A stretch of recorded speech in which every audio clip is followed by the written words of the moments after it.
Hi and Assalamualaikum to Dr. Marini. For assignment 2, I will be presenting about the article which is called Protecting the Unprotected Consumer Data in Internet of Things, Current Scenario of Data Governance in Malaysia. My name is Hanaimani binti Jalaluddin and my metric number is 2413760 and I am from section 2 of BIIT 2302, Management of Information Security. So for the first part of the assignment is definitely knowing the purpose of study. So the purpose of study from this article can actually be derived into many ways, which in this slide I've prepared two. So the first one is to determine the issues of IoT consumer data governance and propose measures to strengthen consumer data protection. And the second one would be is to examine the current issues of IoT and personal data protection in Malaysia. So for example, we have three over here, which are regulatory frameworks and data governance, issues and the gaps, as well as key challenges in implementations. So based on page 2 of the article, there were actually two research questions that were found to determine the multi-stakeholder model for governance of IoT consumer data and suggest mitigating approaches for data security issues. So the research questions found were what are the emerging scenarios of IoT consumer data security issues and what institutional changes and strategies are required to achieve a better framework for IoT data governance. So the next part would be methodology. So there are two methods found, which the first one is exploratory view on IoT and personal data protection in Malaysia, as well as expert interviews. So the first one, the first methodology, is to actually provide some background on general sentiment on IoT and personal data protection in Malaysia, as well as assessing the risk and value of further exploring this topic or this article.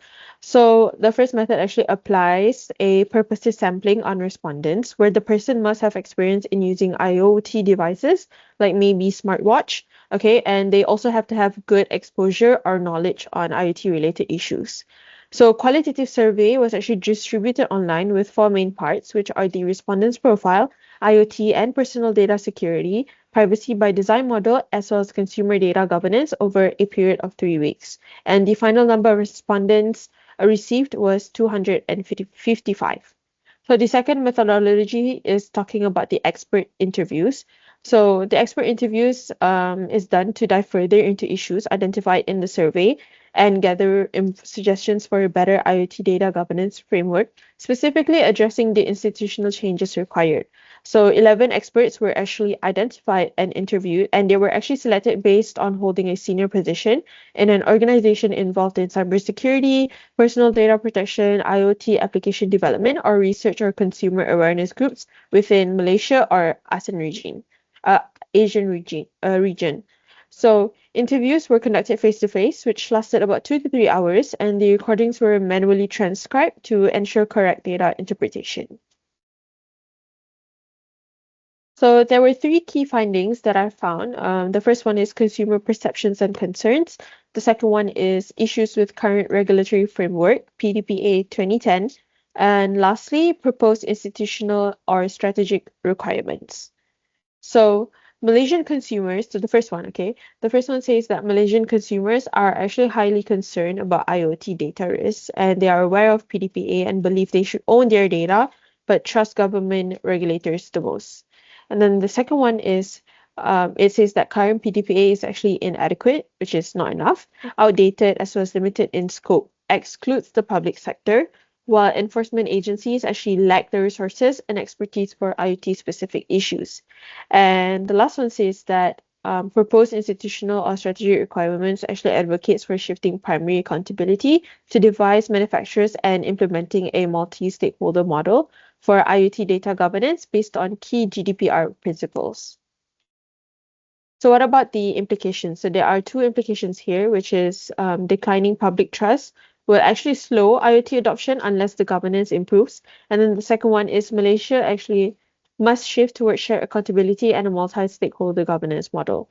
So the first implication is declining public trust will actually slow IoT adoption because we all know that since consumers are actually concerned about IoT data risk and believe current laws are inadequate, this results in low trust, which limits Malaysia's digital transformations as users may avoid or delay adopting IoT devices. And government must urgently strengthen PDPA and enforcement to actually restore confidence. And then the second implementation says that why Malaysia must shift towards shared accountability and a multi-stakeholder governance model is because this article actually recommends moving responsibility to manufacturers and adopting GDPR-aligned governance. So this implies industry will soon face a stronger expectation for privacy by design and built-in security. And government cannot regulate IoT alone, where collaboration with industry, NGOs, and civil society actually becomes essential. Before I close off for today's assignment, so the conclusion is that this article concludes that Malaysia's existing Personal Data Protection Act, PDPA, is inadequate for governing consumer data risk in the rapidly expanding of IoT environment, despite the public making it a high concern.